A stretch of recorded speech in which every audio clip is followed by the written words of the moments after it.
Well, good afternoon and good morning, everyone, and welcome to Thrive in 2025, monthly webinar series brought to you by ARCpoint Labs, your single source employer solutions provider, empowering business leaders to create compliant, high-performing, safe, and healthy workplaces that thrive. Today's Thriving Thursday topic, Ask the Expert Live, a behind-the-curtains conversation about drug testing. My name is Ryan West, your host and Thrive specialist. I'm proud to be sharing the virtual floor today with licensed physician, medical review officer, Dr. Sal Valldeperas. But first, a few brief announcements. This webinar is being recorded. The recording will be posted to ARCpoint's website by end of day tomorrow. So if you'd like an encore, if you think one of your peers or colleagues might benefit from listening in, simply visit arcpointlabs.com, click on Employer Solutions in the navigation menu, and then click on View Webinars in the dropdown. Second, ARCpoint is proud to be a recertification provider with HRCI and SHRM. If you hold an HR credential, you will receive one RCE and one PDC at the end of today's session. But to receive the credits and also a certificate of attendance, you must attend the entire session from start to finish. And this goes for everyone listening in. And third, we invite you to spend just a moment of your time at the end of today's webinar to complete the post-webinar survey. It takes about 60 seconds, maybe 2 minutes. It's completely anonymous. A link will be posted in the chat at the end of the hour. Just click on it and then know that your honest feedback is valued and sincerely appreciated. If you haven't already done so, please go ahead and go to the chat, say hello, let us know where you're logging in from, and of course, share anything else that you'd like to. Today, we are once again following a fireside chat format. This is a conversation between myself and our guest, and also between our guest and you all, the audience. So this means no slide deck, no death by PowerPoint. It also means you may want to take some notes, or just note the timestamp of the topic of interest. Then you can visit our website and access the recording at a later time. The first half of today's session will be a conversation between myself and Dr. Valldeperas. It's going to be driven largely by the 4 learning objectives that we advertise for this webinar. The second half of today's webinar will be a conversation between Dr. Valldeperas and you all. Now, if you have a question, you can submit your question at any time from right now to the end of the webinar, but please use the Q&A function. If you use the chat, which is okay, we might lose your question and we don't want to do that. So if you have a question, you can submit it at any time starting right now. And on that note, I'm so pleased to introduce our special guest today, an experienced physician, medical review officer, medical director for OpANS, that's Optimized Analytical Solutions, LLC, nationally recognized expert for attorneys, drug courts, child protective services, CPS, EAPs, and employers. And apropos to the football season that's now upon us, a longtime fan of the Chicago Bears, Dr. Salvador Valldeperas. Welcome, man. So glad to have you with us today. Thanks, Ryan. Good to see you again. And thanks to everyone who's joining. It seems like everyone throughout the country is pretty good. So good afternoon and good morning to wherever you may be. And really appreciate you being here and sharing your time with us. So thank you very much for taking time out of your day or what you're doing to either watching this or hearing us in the background. So I appreciate what you're doing. Thank you. Awesome. All right, let's go ahead and stop share. And let's get to it. Now, we've got a lot of great questions that I shared with you before that's going to drive our conversation, all about drug testing, the medical review process.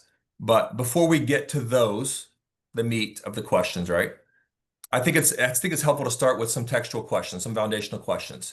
And I think one that's going to help provide just additional context for subsequent responses. So my first question to you all is, or to you, excuse me, is what inspired you to become a physician in the first place? And then second is, what inspired you to become a medical review officer? Yeah, wow, that's a long, that's pretty deep. So growing up, my parents were really good at visiting people in the hospital, from a big extended family. So both sides of my family are pretty big on my mother and my father's side. And so we had a lot of cancer, we had a lot of illnesses and stuff. And so there was a lot of hospital visits. And it was just something that I really admired of my parents, and I still admire them. Just that call just to go visit and just to go be with people, meet them where they're at, and see if there's anything that they can do for them while they're there, try to cheer their day or anything that they can do for them outside of that while they were in the hospital. A lot, I don't want to say a good portion, but a lot of my time growing up was being in hospitals and back when they didn't have like restrictions how many people could be in a room or Yeah. anything like that. um, and or being in the cafeterias of those doing homework and such. So it's just seeing that, being in the hospital environment, seeing doctors and nurses work together for the benefit of the patient, and so yeah, it kind of that's what sparked my interest in medicine. Mm. So yeah, I would say because of my parents, I blame it on them. I didn't know that. And you and I've had numerous conversations off the record, and I don't think I've heard that story before. Yeah. Oh, interesting. What led you down the MRO path? What inspired you to get that credential? Well, yeah, that one's actually, I don't think you've heard this one either, Ryan. Um, All ears. yeah, all ears. That's right. No one else listening, just us. So, gosh, this was yeah, a couple decades ago, I guess. One of my sons was born premature. He was my oldest son at the time, and he was home, and then he had gotten really sick, and then went to the hospital. And I was at the hospital that day. I would come down from rounds on another floor just to see him. And while I was in there, one of the administrators, hospital administrators, also came by. They saw me, and we were just chatting. Um, and she looked at him and she said, "Sal, he's apneic. He's not breathing." And so Jeez. she went out to call code, and I started, CPR. And Oh my gosh. yeah, that's all right. And everyone, it comes in when they call a code, and there's always a lead or a head, when you have a code who's going to run it. And someone had asked, like, who's running the code, and everyone pointed at me because I was at the head of the bed, um, getting things to go. And she walks in, the administrator, and she's like, "No, he can't do it. He's a dad. He's got to be out of this room." Jeez, So I man. don't remember how or when, but I just remember being outside the hospital room then, the door being closed, and um, thank God my son did well after that. So, but it was, Good. yeah, yeah, it was something that kind of was one of those inflection point, life-changing points in one's life. So after that, I left clinical work and I was doing review um, um, for sick buildings. So air quality tests and things like that, where you're testing Oh, for molds and amoebas and parasites and why people are getting sick from sick building syndrome. So I was doing that for a little bit, and then I came across of something very similar where I'd be reviewing drug tests instead of results from environmental. mhm. And so I was like, this is pretty much what I've been doing. Talking to people, reviewing results. So it kind of went from there. But yeah, that's the story in a nutshell. Fascinating. No, I didn't know both of those stories. Thank you for sharing. And I truly can't even imagine as a parent of three having to do that. I turned out okay. Um, Interesting story. I actually was listening to a podcast the other day on Jordan Peterson, actually, talking about mold and chronic inflammatory response syndrome, or SEERS, becoming a more common or mainstream diagnosis. I think it's more Eastern, like a more Eastern diagnosis, but talking about mold and how many homes can actually have that. This can be important to get it tested if you're experiencing illness or sickness, symptoms. So interesting. Okay, so there's as I told you, a lot of business leaders, HR professionals, ARCpoint representatives on the call today, and even the ARCpoint staff knows what an MRO is. But there may be some people listening and that doesn't really know what is an MRO. They've heard the term, they've heard medical review officer, but they don't really know what that role, what that responsibility entails. So can you tell people that may not be familiar with MRO, what exactly is a medical review officer and what are their responsibilities? Yeah, an MRO, medical review officer, is originally designated by the Department of Transportation under Part 40. So it's just designated as a physician who's received certification in toxicology review of drug tests, who's able to review essentially DOT drug tests for the Part 40 or the DOT program.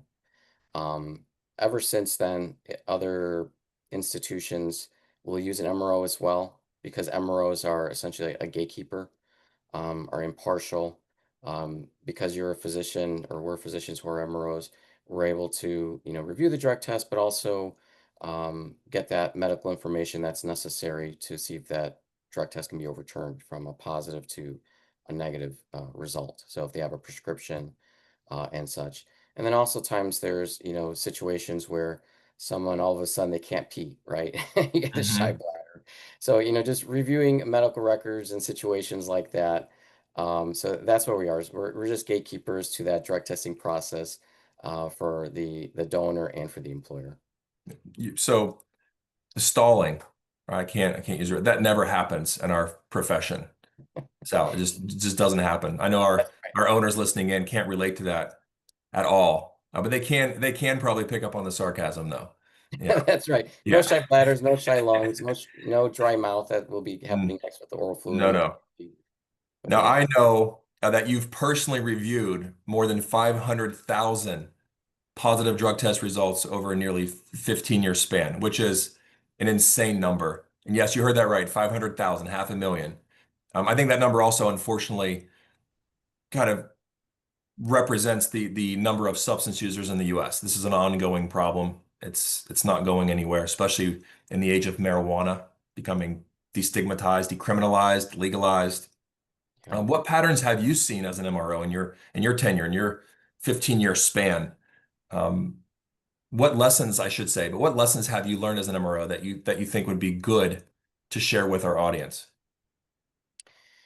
Yeah, no, that's probably its own podcast in itself. That's just a lot of information there. But because as an MRO, you review for the federal, the DOT, and there's only a set amount of things that you can test for. Outside of that, employers, institutions, schools, CPS programs, treatment courts, they all have their own drug testing panel. So it really varies. And so one of the things um, one of the questions that I had initially when I started out as an MRO, 15 years ago, was why is it just this panel? Why Mm, isn't it more, right? yeah, Yeah, I'm a Bears fan, and I see someone there from, Green Bay, Wisconsin. But thanks for posting that up there. But it's just when I grew up on the south side of Chicago, we know it's not just a set amount of drugs, right? right, Many things are not even on the panel, right? Fentanyl is now starting to be introduced on the HHS panel. It's not on the DOT panel yet. So we know, and I know as an MRO, having reviewed for not only the quote unquote DOT 5 panel, which is really like 13 analytes, but for other institutions that are doing 10 panels, 15, 20, sometimes more, I've reviewed for, hospitals and pharmaceutical corporations and companies that, because of diversion, their drug panels are extremely long, anything that will right, be there. And so right. you see a lot of drug use. You see a lot of things that are just not on that panel.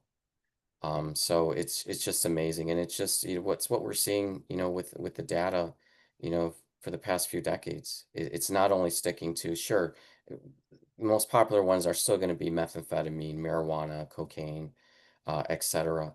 But the kratoms are really coming out. Obviously, the K2s have been out. The synthetic cannabinoids have been out for a bit. They Mhm. kind of go up and down depending on the year. Xylazine is a big one that's been out. It's been out for a bit now, but it's getting more and more recognition. Um, let's see, Phenibut. There's a lot of substances that are out there that are also being sold as quote unquote gas station drugs because you can buy Kind them of thing. at the gas station, you can buy them at paraphernalia, vape shops, whatnot. And they're introduced as or targeted as energize, calm, sleep, whatever it may be. Mhm. But they're very addictive, and they've kind of tried to take a legal route into manifesting into the mainstream. But they're usually combined with other substances as well. So it's no longer just like a kratom. It's usually a kratom with a kava, or a phenibut with, a kratom. And then also too, um, having been privy to looking at a lot of drug tests from the laboratory side, we see that there's a lot of fentanyl, for example, in methamphetamine. So someone's using methamphetamine, it's being cut with fentanyl, and that's been talked about, over in the news and things like that. But we see that. And then also too in fentanyl, you're seeing with fentanyl, we're seeing a little bit of xylazine. So they're putting xylazine into fentanyl, just kind of give you that extra in there. And then I couldn't tell you how many cases that I've reviewed or at least been a part of where unfortunately you have individuals that thought they were taking someone else's Xanax and it's really fentanyl. And so they end up in the emergency room and some have overdosed. Yeah, Because according to the DEA, I mean, those statistics show like 70, 80% of benzos and other prescription medications that's bought off the market or off the black market is yeah, actually fentanyl in disguise. They just put it in pill form. Just, you can buy that stuff. It hasn't been until recently that, the feds have kind of start tracking like pill makers.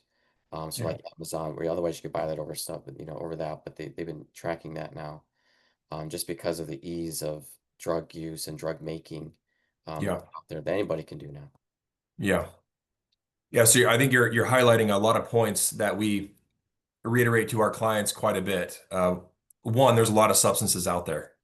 There's a lot out there above and beyond just what's listed on a five panel. ARCpoint's created our own panel that aligns with current trends. It's cost effective. You have to think cost too, right? Because it's Yeah. a business, they have a budget. I don't think it's reasonable for us to test for everything. It may not even be legal to test for everything, but what's that sweet spot? So for those feeling a little bit overwhelmed, like there's so many substances out there. Yes, there are, and you need to be mindful of them. As Dr. Valldeperas is telling us, be mindful of the trends, know what's out there, know the dangers, but is also, I think, highlighting the need to have a partner, somebody who knows the trends, knows what they are, knows, hey, what should you be testing for? And we've got you covered there. So reach out to your local ARCpoint Labs provider if you have more questions about the drug testing panel that we encourage our clients to use. And sometimes they can vary from location to location, which I think you were kind of hinting at, is what's being used in Chicago might be slightly different than other metropolitans like DC or LA. And then rural areas can have high rates of methamphetamine use or maybe higher rates of heroin use, which may be mixed with fentanyl and xylazine or other substances. So yeah, know the trends. And if you don't have time to do that, partner with ARCpoint. That's literally what we do. We live and breathe this kind of stuff. Um, so let's shift to our second objective, the federally mandated drug testing requirements procedures. Now, especially for those new to workplace drug testing, there is some confusion around DOT versus non-DOT, right? We get that quite a bit. You talked about the five panel. Some employers don't know that, yeah, if you have covered employees, you have to run a DOT five panel, which is, like you said, has like 13 analytes. But you can also run a 10 panel or 12 panel and just keep separate records, right? You can do other testing. Just have to keep separate records.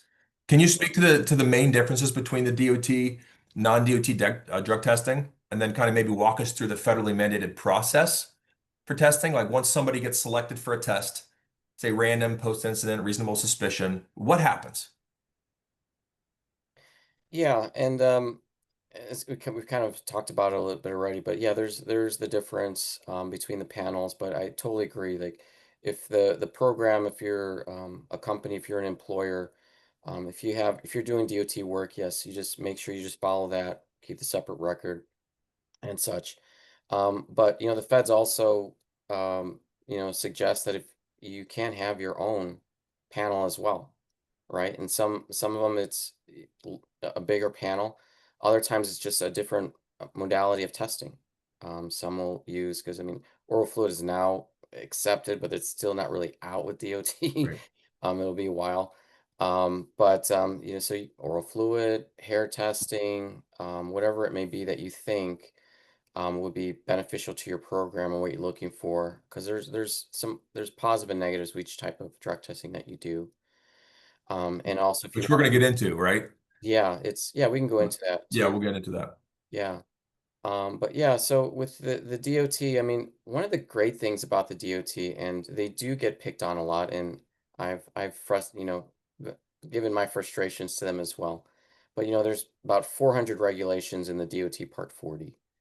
Mm. And having said that, having started basically from not much back in the late 80s, early 90s, they cover a lot. And so they do a Yeah. pretty good job. And most people, draw from that. A lot of states, jurisdictions as well, they'll refer in some way, shape, or form, to the DOT and what they're looking for and what they're testing for, whether they need an MRO or not, what their panel is, what the criteria are for laboratories, what the criteria is for collectors and collection sites. They'll kind of use that as, a guideline for what they want to do. So I think that's one of the actually good positives. So if you don't, it's readily accessible online. There's just Part 40, DOT Part 40. You either can print it out or go online to do it. I know a lot of your sites are collection sites. So if you have a collector's Yeah. handbook, those are pretty good too, Yeah. to work with because it does give a lot. And as an MRO and probably as anybody who falls under the DOT will know because I use this a lot. I would say it's under the regulations. Whether they're complaining, they're arguing, you get a donor who's telling me this, and that, what I can and can't do. I would just, inform them of the regs. Here's what the regs say. Here's what 40 part such and such says. I'm sorry, I can't do anything about that. So for me, it was like liberating and freeing to always kind of go back to those regulations. It's one of the Yeah. things, it's kind of like almost like a referee, like these are the rules of the game, for NFL or baseball, whatever it may be, here it is, it's written down and I'll present it to you. There's not much. And so I would, suggest to any, collection sites, employers as well, just to go to those sections and use that as well if you can, because I know for me it's really helped a lot.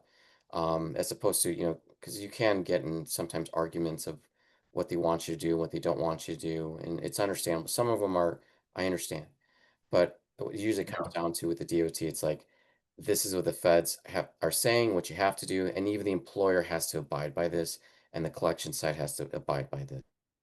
Right. When you're outside of that, yeah, then the employer has their own. I would refer them back to the employer's, handbook and guidelines, whatever that they might have signed when they first came on board. Sure. No, I'm with you. The regulations are very explicit. They're very literally. And so you're serving as an enforcement official. Say, Right. hey, I didn't write the rules. I say that quite a bit with my children. I didn't, even though I did write the rules for them. That's But right. no, I hear you. You're right. It's in the regs. It's there. It's very lengthy. It's very long. You can go through them yourself, or again, partner with people who already know them. So if an individual is selected for a test, they go through the initial process. Either the collector comes on site, or they go to the collector. The initial point of care test screen is say non-negative, presumptive positive. So the individual may be, suspended, until there's lab confirmation, right? So it goes to the lab, and the lab confirms there's some metabolites in there, some analytes shouldn't be there. Let's say it's cocaine, and that's where you come in, right? Yeah. So the MRO comes in. So can you kind of talk to us about like what happens at that point once there's a presumptive positive or non-negative? Yeah. And yeah, so from this side, I mean, I don't know how to say this, but in a good and bad way, there's a lot of good people out there, and there's a lot of upset people out there when you get a call. It could be that obviously they're upset, they're positive for methamphetamine, and they know this call is coming, and I'm just telling them the results and I'm seeing if there's a medical explanation for it. But sometimes the people are just really angry at you and they have a prescription for something, and I'm just like, hey, I just need to know if you do have a prescription for it. I just need, as the MRO, I'm the gatekeeper. I just need some way to verify it, but they're so resistant and it's just easy peasy. So many times when individuals go through that the first time, you get that resistance. They feel like you're going against HIPAA, even though Part 40 and Subpart G for the MRO, it's clearly states no, you don't, Right. there's no HIPAA involved here. There's actually HIPAA exclusion. The DOT regs are actually written before HIPAA in the mid 90s. So there's protections for the MRO, and not to that's not to say that pharmacies are going to comply, or their physicians are going to comply with just hearing that, or Yeah, their interpretation of what the DOT regs say. But there, like I said, there are things called HIPAA exclusions. They're not protected under HIPAA, and there's again, it was written before that. So got it. I would suggest that if that's the case, that and I know the ones that do it do a great job. So if a collector or employer says, "Hey, you might get called," and I know it says on the back of the sheet or what they're given, but they don't read that. If they have a prescription and they'll just ask you, just tell them that so that it's easier for them. It takes the anxiety off of them. I try to do my best with that as well. I'm not a confrontational person. So I'll just tell them, this is what the regs say. I'm sorry that you experienced that, but I Yeah. guarantee you, if you don't give me the information, I have to report it positive, and then I guarantee you will be calling me back, so we can take care of this now. Yeah. But if you don't believe me, I'll give you a little bit. You can call your employer and ask them if I'm the person that you need to talk to. I just say it like that. Um, Yeah. so yeah, it's just easy just when you're able to inform them up front and they feel more secure about it because there's a lot of anxiety in their end. But yeah, like I said, Okay. other times when they're positive for illicits, they're not usually too happy about that. They know it's coming, and I don't know them from Adam. I just have to inform them of the drug test results, see if there's a medical explanation, offer them the opportunity for a bottle B, to be retested Sure. at another laboratory, and then Split sample for those not yeah, know split. no language. Yeah. Yeah. Yeah, So my experience is when an individual is guilty and they know it, when they've been doing some things they shouldn't be doing, right? Using drugs they shouldn't be using. They tend to be. This is not a universal truth, but they tend to be very compliant, very pleasant in their demeanor and their disposition initially. And as they get closer to being caught, or when they realize, oh my goodness, I can't manipulate my way out of this, then they can become defensive, aggressive, a little more confrontational. Those who are genuinely innocent tend to be a little more nervous, confrontational initially because they're fearing for, being accused of something they didn't necessarily do. And when you calm them down and realize, hey, you producing a legitimate prescription, a valid prescription, um, it, it's going to resolve the issue for you. Then you can start to see them kind of maybe calm down a little bit. But if they don't have a valid script because it's not their prescription, or yeah. they didn't get cocaine from an acute care unit in the hospital, then you start to see them get a little more nervous. That's been my experience. Has that been yours as well? It is, it Yeah. is. And then, it's also like when, unfortunately we have a drug epidemic in Sure. the United States, drug use. And it's just, unfortunately, it's part of it. It starts changing the brain too, so it'd be methamphetamine and Sure. whatnot. But then also too, just depending on the society and culture. So, 15 years ago, anytime I had a result for marijuana, the majority of them were very, on the defensive, angry. And if they were in a medical marijuana state and they were taking a DOT test, having to explain that, Yeah. they would not be happy campers. And I'd have to explain to them it's a federal regulation. I'm sorry, this is what it is. You can look at it. And then when the cultural norm started to change with medicinal to recreational, a lot of them were just like, okay, man. Or when's the last time you used marijuana? Right now? I'm like, okay. Yeah. Yeah. It used to I've be the had last that. thing to use Sure. was like New Year's Eve, and we're talking in August, right? And then all of a sudden it just became so like, oh, I use every day. They just became straightforward with the MRO of what they Hmm. use, how much to use. And then also too, we would see the levels, they would be on the lower end. So the cutoff for THC on the federal level is 15 nanograms per milliliter. So anything at 15 nanograms or above are positive. That's And for confirmation, right? The as for initial EPA confirmation, is correct. 50. On Right. Right. confirmation. Yeah, so the MRO only reviews confirmation results, so you make sure there's no false Right. positives or anything like that. That's all ruled out by the time the MRO gets it. So I would see a lot of levels. There were like 20, 25. And then all of a sudden with the recreational, it exploded like greater than 300 because a lot of Yeah. laboratories just stopped testing. They have upper limits or caps on their instrumentation. They can tell you what the final level is, but it just takes extra work for them to do. They got to actually dilute it and do some other process to, find out the exact quantity. And that could be for any substance as well. But I mean, I've Yeah. seen some really high levels, and the trend for that is just going. And as a Moreau, um, I couldn't tell you the unfortunate side of how many times I've gotten calls from parents over the last decade or so, with the increase in use and saying, you know, like in our age, Ryan, I'm presuming we're both in our 20s, Yeah. Right. Exactly. So, they're talking about their kids, their high school kids, saying that, their parents had used when they were younger, and they thought it was okay, and that their kids were using, and that everyone in the friend parent group was all saying is okay. But just the change that's happened in their child from trade A student to something that was not their child anymore. And Yeah. I would get call and call like this after time, and majority of the time, like I didn't even, it wasn't even a drug test result for them. I've spoken to many of children and adolescents and parents, but oftentimes I would get like anonymous calls just coming in, just trying to talk to someone, just trying to find an answer what it all means. And I Yeah. would just try to explain to them, the best of what I can and the trends that I've seen, with regards to that, and try to refer them to like NIDA.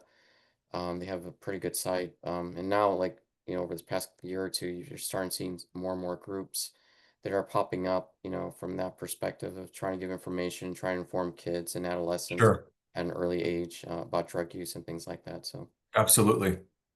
Yeah, and a lot of the substances we're talking about, I mean, even some of the Schedule One substances like heroin, it's illegal in the United States, but not in some countries. It's legal. You can get not street grade, but pharmaceutical grade diacetylmorphine, right? I yeah. think UK, perhaps some others. But like these, when taken for an actual illness or disease condition, you're taking it for therapeutic benefit, right? To ease suffering, ease pain, improve functioning. That's the name of the game. But what we're talking about is recreational use, right? People intentionally trying to experience euphoria, taking above therapeutic levels, doses to get high, quote unquote. And the marijuana today, even the average stuff that you might get on the street is significantly more potent than the stuff that some of the younger kids' parents used even 20, 30 years ago. It's not the same Oh yeah. stuff. It's On not average, it's 10 times. So right. back in the late 70s, early 80s, you get like 3, 4%. Some say a little bit higher than that. Now, average, you're getting 30% to almost 100%. You're getting the dab, the wax. It's basically, Right. it's 100% THC so much. But yeah, I mean, the dosing also is a big deal. Like, for example, like mate de coca, which is, cocaine, coca leaves. Like, so if you're Mhm. from Peru, if you're from the Indies or the Andes, excuse me, mountains, and that was part of your culture, right? You just take a little leaf, you put in hot water, helped you with altitude sickness. It kept, give some benefits in there, but it was just a leaf. But in order to make, just amount of cocaine, you got to get bags and bags and bags of cocaine leaves, purify it, to make cocaine, or coca leaves to make cocaine. So it does make a big difference. There's a lot of studies with regards to marijuana as well. So, I mean, I would just recommend, because it's not being promoted out there. I'm big informed consent, right? I think if I thought the feds were going to do this, 10 plus years ago, but they never, and they're not going to now. At least I don't think so. With regards to if you really want to, move the scheduling on THC, put it on the same track that every medication has to go through under FDA. Mhm. Put it under all those clinical trials, all those, everything that you have to do, right? You got to standardize Because it first too, because there's too many strains. standardized. You'll be So getting, pick a yeah. street, right, Yeah, because there is no standardization. When someone tells me that they have a prescription for it, it's technically it's not a prescription, because it's not, because no doctor can write for a Schedule One as a prescription, like you said, heroin or anything right, else. So you just can't. So that's why it's a recommendation. Two, it's if when someone uses marijuana, you don't know how much, like, for example, if you're, insufflate, if you're breathing something in, you don't know how much you're actually pulling in at one time. And this is right, anything, whether it be nicotine, or if you're using a vape that has methamphetamine or heroin in it, you don't know how much is going in there. So it's not standardized that you're getting all 2 milligrams or whatever it may be. It's not. And then how much do you use it for? Like, no one's saying that you take it twice a day, 1 milligram twice a day. There is a medication called dronabinol and right. Synthos, which is synthetic THC. It's the THC molecule. One of them's a pill form, comes in 2.55 and I think 10 milligrams. And then the Syndros, which is a dropper of it. And that's Schedule 3 and 4.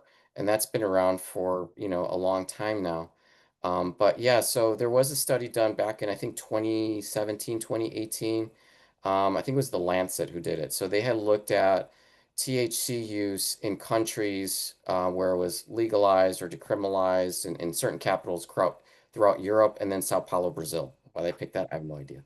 Okay. But anyways, So what they looked at was they determined because you have all this records, because most of those countries have nationalized medicine, so you have all this access of records that's available to them. And so they're able to see from that data information such as if someone has a history of mental health illness, psychiatric disorder, etc., schizophrenia. And what they determined was that THC use greater than, I think it was 10 milligrams, the incidence that it was causing of schizophrenia and psychiatric disorders was just, it was so high. Yeah.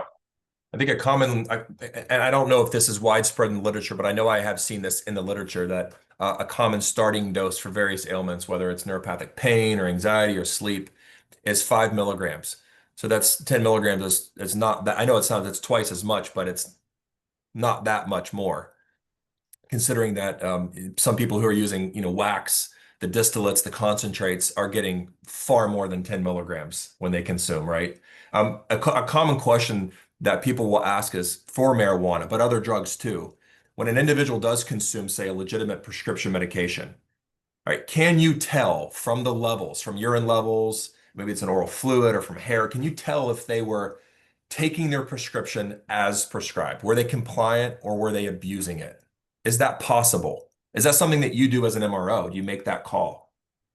I cannot make that call just because with urine, for example, it can be dilute, it can be concentrated. And so that really influences the amount of the concentration in the sample. Now, if something is like a million nanograms, then you could be like, hey, there's, that's Yeah, the issue, right? But with yeah, urine, you can't. With blood, yes, you can. So blood would be the gold standard for that, determining impairment.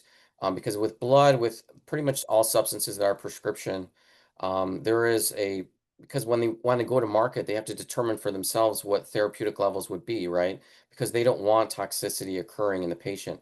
So right, some substances, for example, have a shorter half-life, meaning how much is in your system, how much it will drop in half over a period of time to get out of your system. Some of them half-life drop like this, pretty like over minutes, and some of them half-life can take days before it drops. So if you're dosing incorrectly, then if it's not getting out of your system fast enough, then it's just additive, and that can be very toxic. And that can mean that they can get sued, and they don't want to do that, right, in those initial studies. So there are therapeutic ranges for all those medications in blood. So for one to do blood, that would be the most appropriate and only, mm, honestly, if you're determining intoxication from that standpoint. Now, obviously, we're not talking about breath um, analyzers, yeah, but alcohol analyzers, but that'd be something different. yeah. But just so you all hear, because this question came in, Brian Johnson asked this, and I know we'll get to audience questions here in just a moment. But that's probably one of the most commonly asked questions that I've gotten over, my time working in the drug and alcohol field as a counselor, as a consultant, as a trainer, as a person who's not a toxicologist, but understands it well enough to be, have basic competency, right? Basic fluency, is can you determine if an individual is misusing a substance based on levels alone? And I think you just adequately answered that question is no, not urine. Now, blood, you can look for active compounds, right? Parent compounds, the active substance, whether that's alcohol or it's heroin, it's cocaine. Not you can find the metabolite too, but the actual active compound. It's like breath alcohol, there's a per se limit, right? 0.08 in most states, 0.05 in Utah. A lot of evidence supporting that when you hit 0.05, what is that, 50 milligrams per deciliter of ethyl alcohol blood serum, you are legally intoxicated, but not necessarily impaired. Because when you're talking about impairment, now you're talking about tolerance, you're talking about the person's biology, and one person at 0.08 may be three sheets to the wind, another might just be getting started, right? Or taking the edge off if they have a high tolerance. Yeah, no, that's a good point. Talking about intoxication and impairment are two different things. However, going back to marijuana for really quick, I mean, alcohol has been studied, and you typically do get a 1-to-1 ratio of impairment and intoxication. But yeah, if they're a chronic user, the way they respond to that impairment is different. But with regards to marijuana, there's not a 1-to-1 as one would typically get from alcohol. So if one drink of alcohol, overall rule of thumb is that it's out of your system. Ethanol is out of your system within about an hour, as Yeah. long as you're drinking it. But Drink with responsibly, my friends, right? That's One right, drink. drink responsibly, right? That's right. Yeah. Be a commercial. Right. That's right. But with marijuana, it's different. I mean, there was a pilot study with pilots, aircraft, not like a pilot, a Yeah. pilot study that was done back in the early 90s, and they had dosed, I forgot how much it was. They had dosed these pilots with, I don't remember how much, honestly. I forget now. I think it was maybe 10 milligrams, to be honest with you. Just Okay. gonna stick with that for now. But they had dosed them with THC, and they had them take their simulator tests prior to dosing. And so they have a history of, right, of what, knowing also what their simulator tests are, because they're pilots. This is just part of what they do. But they also had them take a baseline test prior to the study. And so what they did was they took a baseline test, and then they took the THC, and then they took a test at 25 minutes, 4 hours, 8 hours, etc. And Hmm. out of the nine, 7 out of 9 were not back to their baseline 24 hours. 7 out of 9. And only one of those thought that they felt impaired. The majority don't. Mm. So, and there was other study that kind of showed that as well. There's been some studies that follow up with that. But really, the consensus is that the more um, spatial, cognitive, cerebral involvement that there is, and that's essentially you're multitasking, right? Because it's pretty hard to, there's a difference in what different tasks are. So if you're an air traffic controller, if you're a pilot, if you're a brain surgeon, you're working at very high levels. It could, and for that study, it could take Yeah. about 24 hours to get back to baseline, of what you normally do. So Yeah. driving, I know there's been studies that have been all over the place with driving, and so no one really knows what that would be, because in driving, again, you're not landing. You don't have to put down your landing gear. Yeah. You might veer off course like the pilots did. Some of them, you have the flight landing, lights and stuff, and they were going off course. But again, this is a flight. Yeah. There's not in real life. But yeah, so I mean, there needs to be a lot more studies to be done. A lot of places are using for the THC in the blood. They're looking at 5 nanograms per milliliter for the parent THC. There's probably enough information, probably say 2. But most people are using that 5. Like Canada, I think they're at 5, is what they're using. But yeah, Okay. it's just really interesting of cutoffs, and I know someone had a question what cutoffs are, but I guess we Yeah. can. Brian had asked what do cutoff levels mean? Yeah. So cutoffs are just the value that is on the laboratory slash MRO side. It just means that if you have a substance, this is the value, here's the cutoff it's set. We'll say 15 for THC. If the laboratory confirms 14 of THC, the result is negative. It was reported as negative. It doesn't mean it wasn't detected. It just means that if you're below the cutoff, then you're reporting as negative. And so those levels that were established years ago for different reasons, the levels have kind of come down through the years.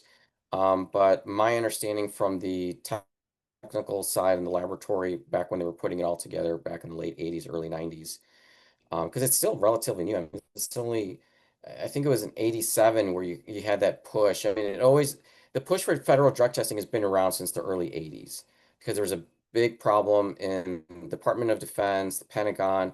In the 80s, you also had like the cocaine explosion, right? Everybody on Wall Street and anyone who knew anybody was using cocaine and every high level. So there was this big push, like Nancy Reagan had the Mothers Against, drunk driving, against drugs and things like that. And then there was this incident, I think it was in 1987, where there was a railroad accident, another one. I feel like in the 80s there was a bunch of them. But 16 people died, 16, and there was like almost 200 that were injured. And then in that situation, they determined that the engineer was impaired with marijuana. And so that was kind of like, all right, we really got to get this program into place. And so Yeah. there was a lot of things they had to put into place. And again, these regulations that are still developing and growing, but cutoff levels, the laboratory techniques at the time, what they were capable for doing, et cetera. And then there were some studies done after that in the military that they had done of like secondhand as well. So, I mean, there's different reasons for Yeah. cutoff levels. And my understanding is, I guess compared to yours is rudimentary or elementary, but my basic understanding of the cutoff levels, based on all the evidence, the research they've done, is to eliminate false positives, to eliminate, I should say, to minimize as much as possible false positives. So if they lower it too much, environmental exposure does happen. Accidental exposure can happen with various substances. I get that question a lot too with marijuana. If I'm around somebody who smokes, can I be positive? Well, depends on the environment and how long are you around them, and also what they're consuming, right? And how much are you inhaling? But accidental and environmental exposure can and does happen. And that was, correct me if I'm wrong, but my understanding was those levels were at least in part set to minimize the possibility of false positives. You're showing up positive even though you did not intentionally ingest this substance. Is that accurate? That is, yeah. At least in So part? to a point, yes. So especially with the screening portion, the first part of the test. So you have an initial test or the screening, and then you have the confirmatory Hmm. test. On the screening portion, that was definitely the case, is to try to minimize that. More people go by, and even the screening, cups and analyzers that a lot of people use at collection sites and other places, other institutions use, even those cutoffs vary. Some of them have a high level, some have a lower level, but they can go down too. On the confirmation testing, um, it's it's going to rule out any false positive, any false negatives. We can still see it. If there's a cutoff level, it's not going to be reported, if it's not above the cutoff. But yeah, sometimes you might get some what they call noise. But for the most part, most studies show that secondhand use, just being like, you're walking through something, is not going to I make smell somebody marijuana. positive. Yeah, and you're Yeah, outside, it's not going to you're make you positive. right. Yeah, there was a study done in 2015 that they literally were enclosed, so no ventilation whatsoever. They were enclosed with pure plastic all around top, bottom, and it was person smoking marijuana pretty heavily. Next to them was not a person smoking marijuana at all. Across from the person who was a non-smoker was a person who was smoking. So it was like every other person Hmm. around was smoking. Um, then they would have them take drug tests. Obviously, in this case was urine, I believe. I don't think they did blood on that one. But they had to take drug tests, and only one person out of the, I think it was 12 or 15 participants, only one person reported positive from THC, but that was also within like 30 minutes, I believe, uh, of exposure, and then that was it. So in this an extreme environment where you literally can't see, it's all fog. It's beyond Cheech and Chong because there's no ventilation. It's completely sealed. There's no door Yeah. cracks. There's no windows. There's no nothing, right? And out of all of those individuals, only one of them was able to screen positive. But that on the second test, it wasn't. It was negative. Yeah. So I mean, again, and then there's other studies similar to that, like with other substances too, where like, can you, and I get this question all the time, if I touched it, no, I'm just gonna say no. If you're Yeah. holding something for like an hour and it's a high concentration, then theoretically, yes. But just touching something, and I know there's something that's out in the news of like, oh, someone touched fentanyl and they passed out. That was debunked. You're like, no, that doesn't happen with that. Yeah, I mean there are outliers, right? It happens. There's always those cases, those anomalies that surface, and you're like, okay, that's like 1 in 1,000, or 1 in 10,000, or 1 in 1,000,000. But statistically, if you have Yeah. you have a screen, which are they're highly valid, they're reliable, that's presumptive positive, and then you have confirmation, that's presumptive positive. Just playing the odds, there's a really high probability that that substance got into their body through intent. Is that a guarantee, a universal truth? Perhaps not. Like again, environmental exposure can and does happen, but there's a high probability that that's not the case, right? And now when you're Yes. dealing with I mean, children, good point. you're dealing with children, like CPS is involved. You have parents that are using various drugs at home and the toddler gets a hold of it, a younger child. That's different. But I'm talking about adults, right? Yeah. That's not likely. Yeah, I agree. And there's also a difference in hair testing, for example, and I know we're It's a kind of question in the chat about, yeah, oral fluid, hair yes. testing. I Yeah. think we touched cutoffs, and so I'm going to try to do hair and oral fluid, and then there's a question about marijuana because this flew by. It's like It did. fastest hour on. Left. We got a lot of questions. Let's see if we can hit as many as possible, as concisely as possible. Um, Yeah. So there's, like I said, there's hair versus oral fluid. Oral fluid gives you a very short time frame. That's the way it was designed, and it was also for the substances. Most of them don't. Uh, you have to basically cross back out into the saliva, and so depending on how it's charged, everything kind of has a charge and its ability. to come back through the into the salivary gland through the saliva to be excreted. Most substances, it's going to be about a 24 to 36 hour window. So you have a very short window of detection for THC. You don't have the longer. So in urine, you can have about 3 to 4 days. Some substances, depending, yeah, obviously THC, if someone's been a heavy user for a long period of time, once they stop, can be about a month. Valium is another one. Diazepam, if they've been a user for a long time.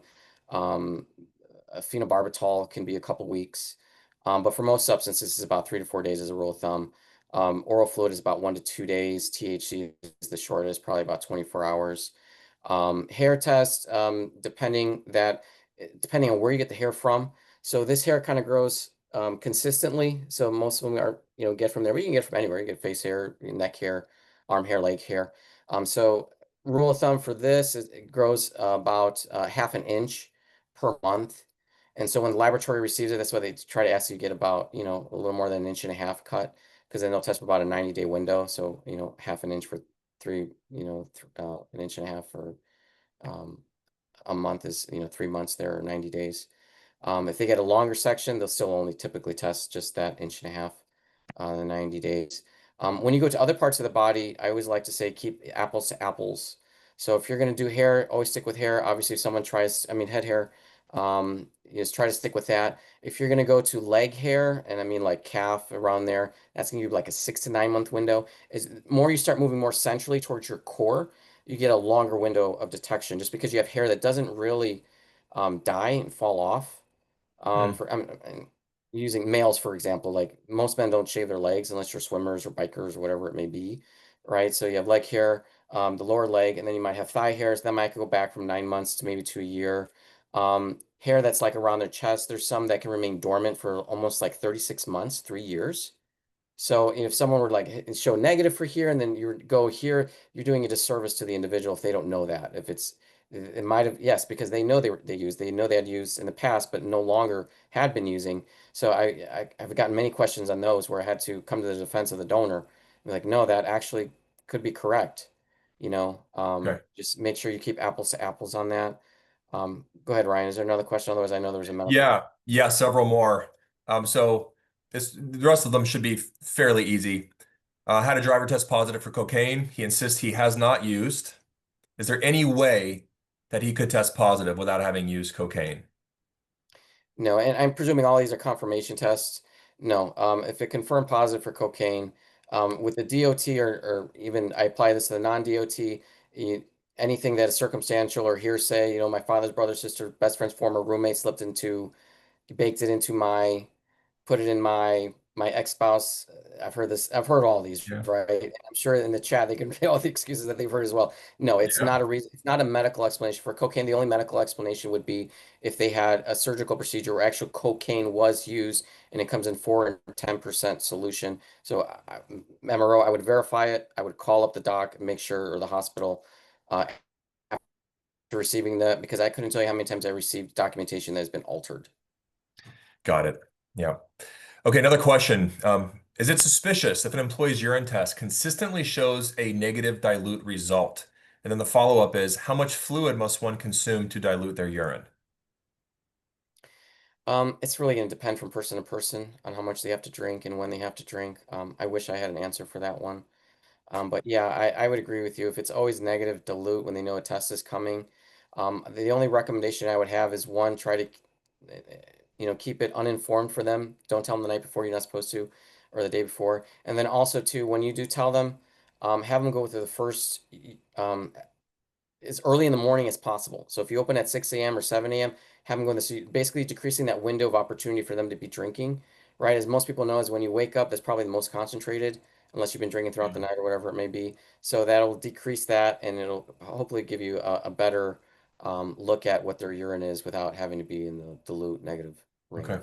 And we know there's some substances like HCTZ, caffeine, other diuretics that can draw water into the kidneys, the bladder, and can dilute, correct?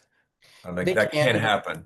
yeah, they can. I mean, usually when someone's more stable on diuretics, for example, I've seen this through the years. They take it every day, And so I've seen someone who's been in a program for whatever reason they're taking tests. You see HCTZ, hydrochlorothiazide, or whatever, and their tests are not dilute. Their Okay. urine is not dilute. Got it. So there's perhaps multiple factors there. Yes, How long have they been on it? What's the dose? Of course, you always got to consider the person's biology, their genetics. Am I right?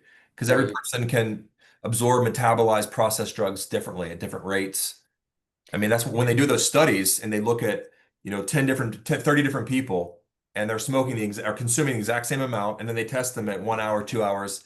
It's very common for those levels to be all over the place, right? Within two standard deviations of the mean, like they're all over the place. And that has a lot to do with the person's biology, their unique right. makeup. Is that right? Yeah, their metabolism, the way their liver metabolizes it, are they able to absorb it in their stomach? And do you have any intestinal issues, et cetera? There's so many things, genetics, enzymes, all of that goes into that. But yeah, I mean, we still have to have a bar, right? Right, So that's, yeah, right. We do know that to answer that question, or just to wrap up that question, that the DOT permits 40 fluid ounces of water across 3 hours. Right. So I mean that's a decent amount. That's two full Dasanis, or 220-ounce Dasanis. So that's a decent amount. yeah. Um, so if an individual consistently shows up negative dilute, uh, Yeah, something and could for be those going side on. bladder things, they allow that the 40 ounces, right? They don't want to over intoxicate, and you're really not going to do that by water because you can't over intoxicate by water. um, or water intoxication. That's not going to happen from that.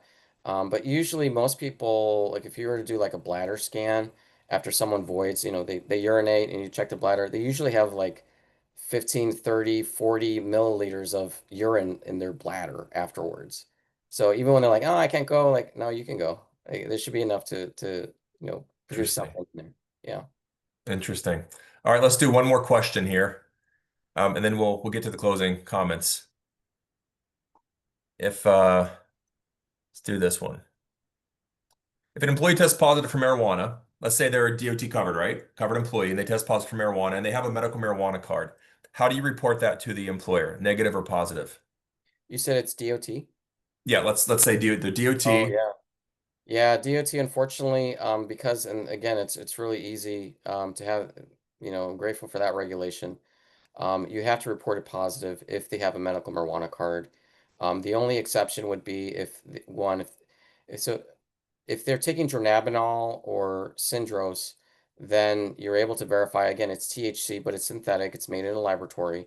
Then we would go by the process as if they had a prescription, like for Adderall, for example, Hmm. or like hydrocodone, for example. But yeah, when they have the marijuana and their medical marijuana card, I and it's a DOT, I would just inform them up front of the regulation. I know a lot will try to do their best to get out of their system because I've seen those results as well, and I've spoken to individuals. They'll tell me ahead of time, I'm gonna be taking DOT tests in about a month, and I'm just trying to see what the levels are. And I have to Yeah. say, the majority of them that Good I've ever bit. seen get it out within 2 weeks. Yeah, I'm a DOT qualified SAP myself, but I do most of my work is education. So I'm a referral force for SAPs when they need education, something below treatment.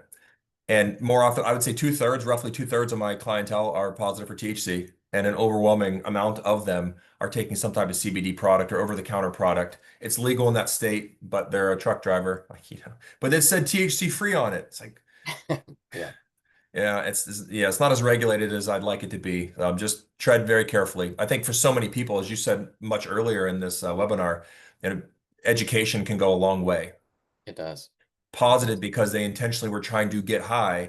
They consumed something not really knowing what the regs were. And how many times has a client taken their wife's or husband's prescription for a headache? They didn't know it was an opioid, or they don't know what we know. The curse of knowledge is very real in our industry. What we see is so clear for other people, it's not even on their radar. So partnering with people like ARCpoint, like Dr. Valldeperas, receiving this education can go a long way for a lot of people. We are getting close to the top of the hour. I know there are a couple more questions. A lot of the questions that are in the chat, I got to say, can be answered by reaching out to your local ARCpoint Labs provider. Please do, because the federal law across the board, right? All 50 states, but state laws can vary, as can local laws. So one of the best things you can do is reach out to your local provider because they're far more likely to know not just federal law, but also state and local law. Please let us know what you thought about today's webinar. It did go very fast. The the link to the survey should hopefully be posted in the chat. It is. ARCpoint Marketing right on time. Let us know what you thought. As promised, your HRCI and SHRM codes are also now posted in the chat. They will also be put on your certificate of attendance, which will be emailed to all participants by end of day next Monday. So if you can't write them down, that's okay. And then our last slide. If you have any additional questions for Dr. Valldeperas, his information is up there on the screen. He'd welcome an email from you, sval@opans.com. For those new to the ARCpoint brand, know that we offer a suite of employer solutions that help prevent, identify, and manage a variety of workplace risk, drug and alcohol misuse among them. So check out our employer solutions page at arcpointlabs.com. And if you're interested in a free consult, you can complete that form on the webpage, or better yet, just reach out to your local ARCpoint Labs provider. They would welcome a conversation with you. So real quick, we're at 2 o'clock. Dr. Valldeperas, any closing comments? Oh, I'd just like to thank you, Ryan. Thank ARCpoint. Thank everyone for joining. I know it's out of your day, and so I appreciate that. Hopefully, it was valuable. I know I could speak really fast when I feel pressed to try to get things in on time, so that's what I've been doing the second half of this. But also to appreciate everything that employers and collection sites do. I mean, we're a small little facet of honestly helping our communities, helping our country and what we can do. So continue the good work of what you're doing. I know oftentimes there's like no appreciation. You're probably feeling squeezed from top and bottom, but thank you for what you do. And if you have any questions, please feel free to reach out to me. And it's as it's written on the screen. Thank you very much. Awesome. Well, on behalf of the entire ARCpoint team, Dr. Valldeperas, thanks so much for being with us today. I want to thank the entire ARCpoint team, corporate staff, our owners across the US for their work behind the scenes to make this series a success. And I want to thank every attendee today for showing up, for listening in. Hopefully these insights were helpful and most importantly, actionable for you. So thanks again, and hope to see you at our next webinar where we once again help you thrive in 2025. See you then, guys. Thank you.